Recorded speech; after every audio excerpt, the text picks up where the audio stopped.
আমি অনেকক্ষণ থেকে দেখতেছি তুমি ওভাবে তাকা আছো আমার দিক। একটা কথা খবর রাখবে নি? কি কথা? আগে তুমি কাও রাখবে নি? কও রাখার মতন হলে রাখবো না। অনেক কদিন তুমি মায়ের বাড়ি যা হয়নি, লিয়া যাবে নি?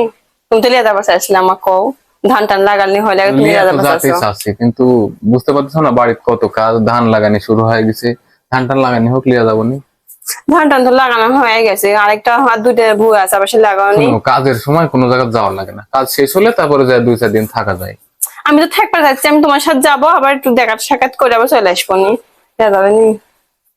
আচ্ছা দেখো, তো তাহলে কিন্তু যায়, শোনো থাকা যাবে না কিন্তু। আমি কি থাকতে চাচ্ছি একবারও, তুমি কও। যাবো, যায় এক রাত থেকে পরের দিন সকালবেলা কিন্তু চলে আসবে। যদি আচ্ছা। যদি রাজি হও তাহলে এক চাপো, যদি আমি রাজি, মানে এক পায়ে রাজি, আমি তাহলে সব কাম কাজ সেরে নিনো। হ্যাঁ, আচ্ছা ঠিক আছে, ready সত্যি হও। কিন্তু যাবো। ঠিক আছে শোনো, যাবে ঠিক আছে, কিন্তু কোনো জামা কাপড় কিন্তু বাঁধ দিলেও যাবে না। আমি কি কিছু লিবার চাচ্ছি, আমি খালি যাবার না, চাচ্ছি। এই যে যাওয়ার কথা কয়ে যে তুমি বড় বড় ব্যাগ ভর্তি করে জামা কাপড় নিবে, তাহলে কিন্তু হবে না। এমনি যাবো এক রাত থেকে চলে আসবো। সত্যি কিন্তু আমি সব কাম কাজ ওরা দিন। আচ্ছা ঠিক আছে।